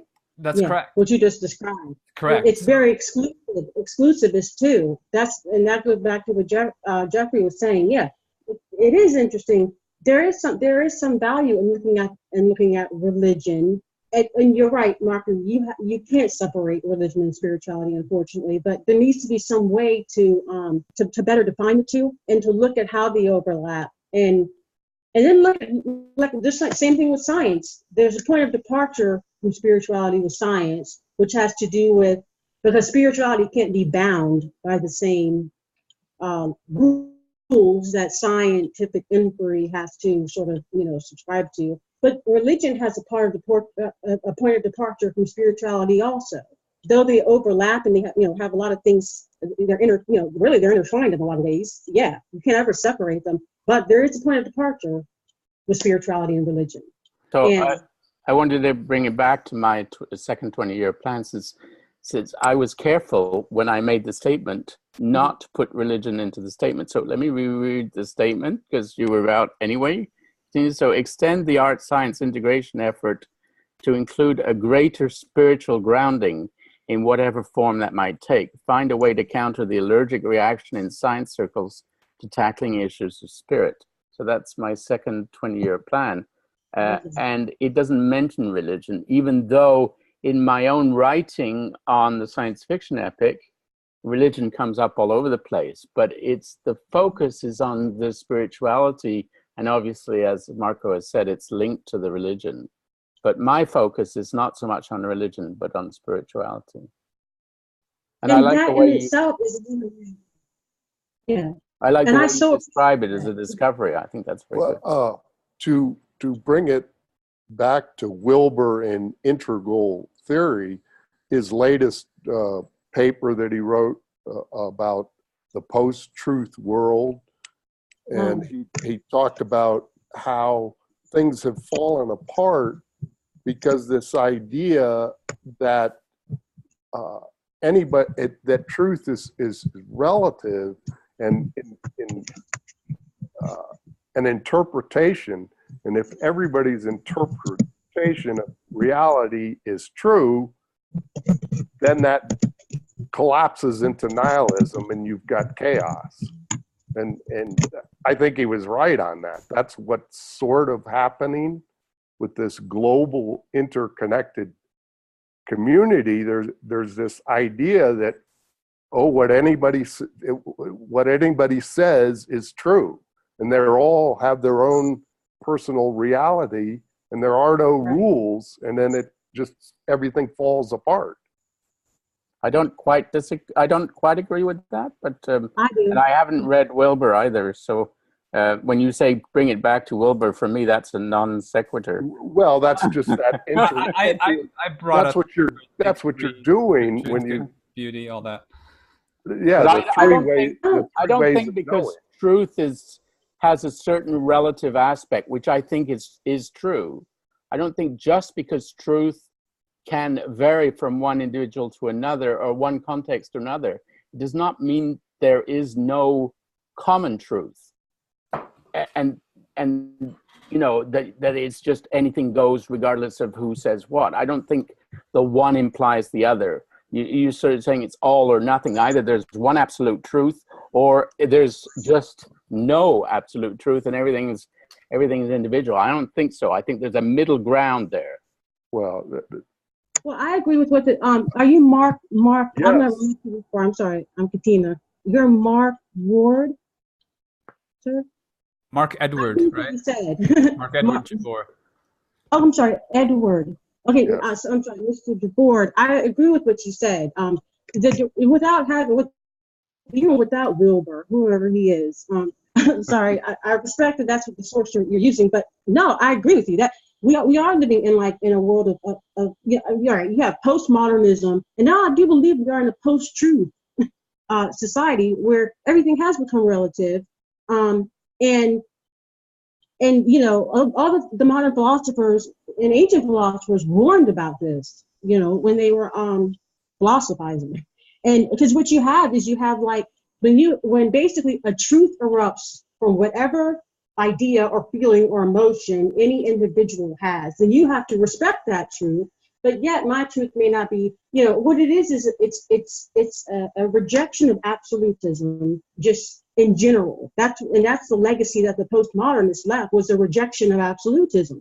But yet to reject absolutism is being absolutist because it's like, you know, I mean, there's like an ontological error in even trying to maintain a relative mindset. For me to say my truth is just as relevant as yours, and we can't really, it's just as relevant as your truth, and we can't really say what is true. But you just said what is true. You know, you saying that your truth is your truth and it's relevant and it should be respected and equal to other truth is the truth statement. And I agree with you because, you know, not in terms of just general absolutism, but it's hard to make a truth statement these days. You know, the logicians must be going crazy because, you know, I see this. I see exactly what you're talking about. And religions are being challenged by this.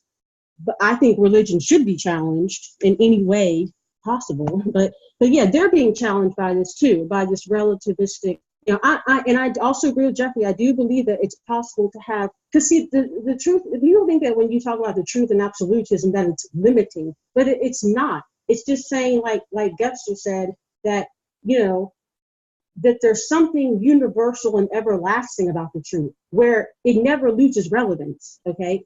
Yeah, there's something about it, Geoffrey, about the truth. It never loses relevance. It's universal, and it's possible, if it's real truth, for it to permeate through other worldviews and other ideas and ways of thinking and still maintain its truth status. So in that sense, I understand relativism in the sense that truth can't be limited, but it's I at the same time I still think that there's an absolute, you know, you can't escape truth. You can't, you know, and that's what the postmodernists I think were trying to do. And now they succeeded in that, and now we have, like you said, this post-truth culture where it, you know, when a post-truth. So the way I see relativism, it's like a 4 billion headed dragon in the, you know, like the cosmos. It's like this 4 billion headed dragon. And every time someone else claims the truth, another head grows. And then you have this cosmological image of, whoa, okay, so where do I fall into there?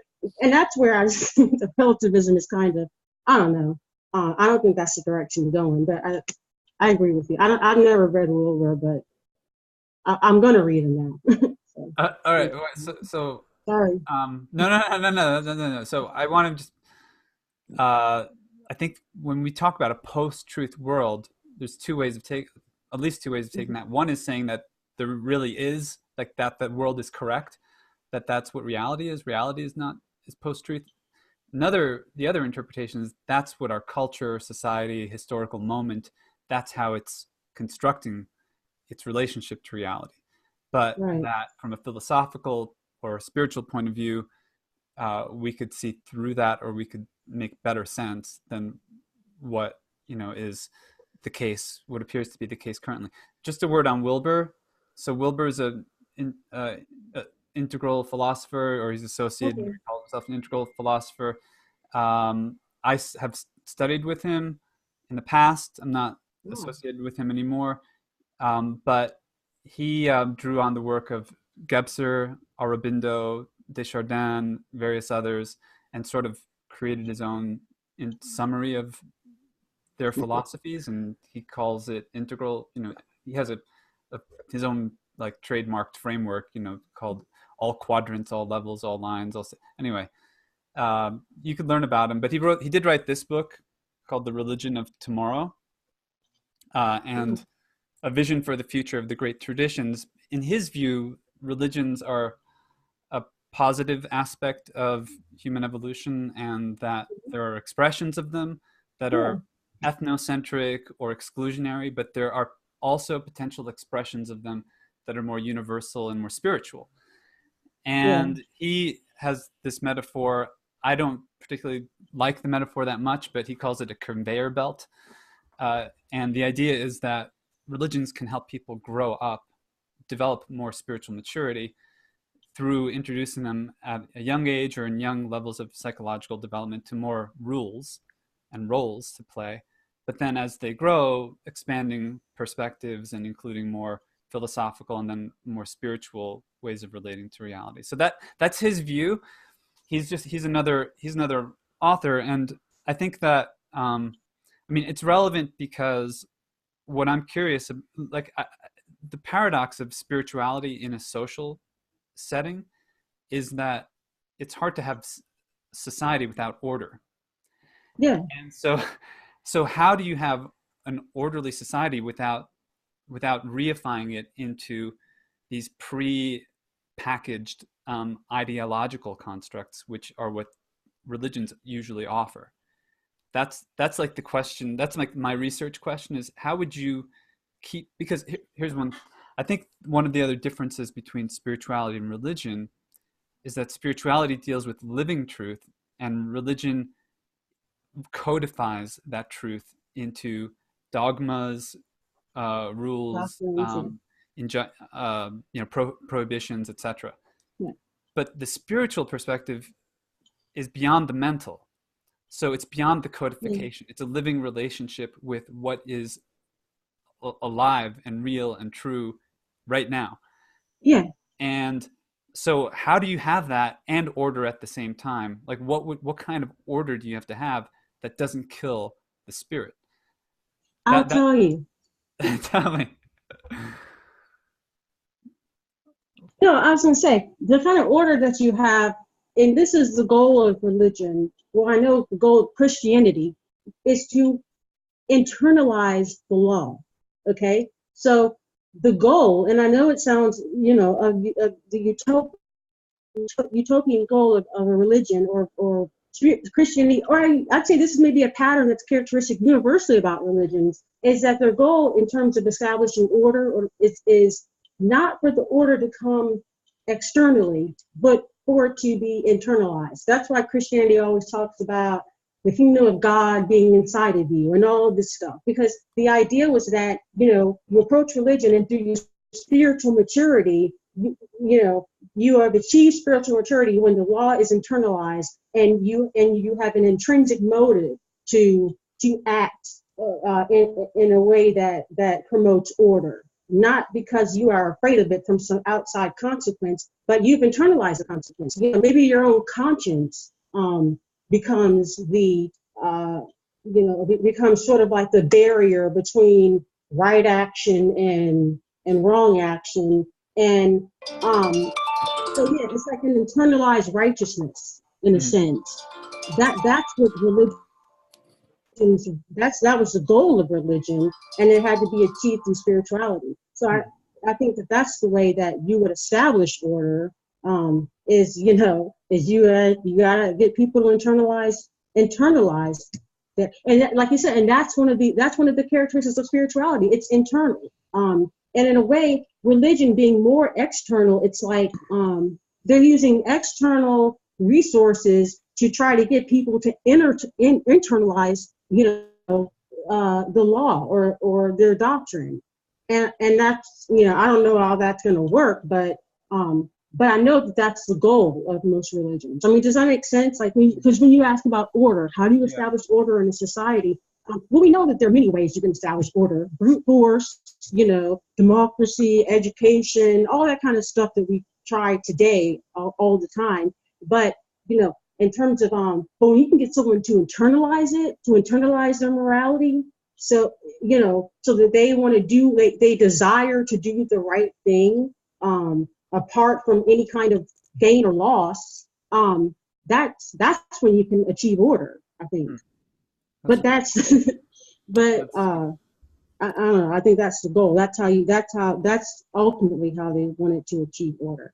That is, and I'm getting a little bit esoteric here. I apologize, but that is what the goal of when Christians refer to the kingdom of heaven and what have you, and Christ ruling.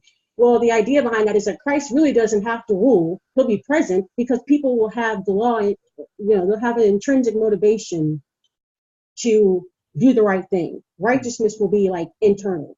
So there really is no need for rule or for law or for for discipline, because it's like a self-discipline. And that Eastern religions promote that too. That's why they're all into destroying the certain desires and what have you, that motivate you to make wrong choices or whatever. So I mean, I think that that's the only way, is people have to internalize it. So, and some people have, and maybe the communities that are the religious, I want to say the spiritual communities that are the most successful in maintaining order. Maybe it's because that they have got this, that they that they indoctrinate, or they practice their faith or spirit in a way that educates and supports self-governing. Yeah, you all mentioned self-governing principles within their parishioners or whatever. They develop, or their congregation, they develop self-governing principles, which people internalize them in these spiritual communities. And yeah, you're gonna have an incredible amount of order, because people want to do the right thing. They want to not be, so I think that that's one way is of establishing order, is trying to get people to develop principles, spiritual principles of self-governance. And you, like I said, you all have a thread about that on IC about self-governance. I think self-governance is the key to order in a society. I think that's a great point. Spiritual principles of self-governance. I picked that up at some point again. I have to get going. I've got this other was meetings. fun. Yeah, I hope this is Thank useful you. to your 20-year plan, Jeffrey. Yeah, it is. I've been working on it. That's what I love about IC, is that you all put the resources there, even if someone's not present or available to do the Zoomcast. So I'm going to go back and read. I was really interested in the Long Now. I was reading about that. So yeah, this has been really helpful. Thank you. And I really respect what you're trying to do, Mr. G.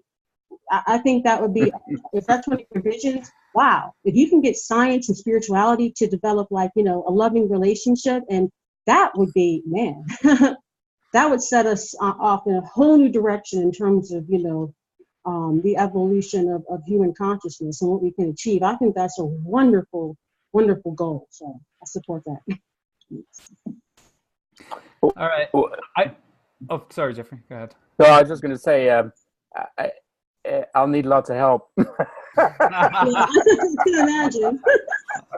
That's funny. Yeah.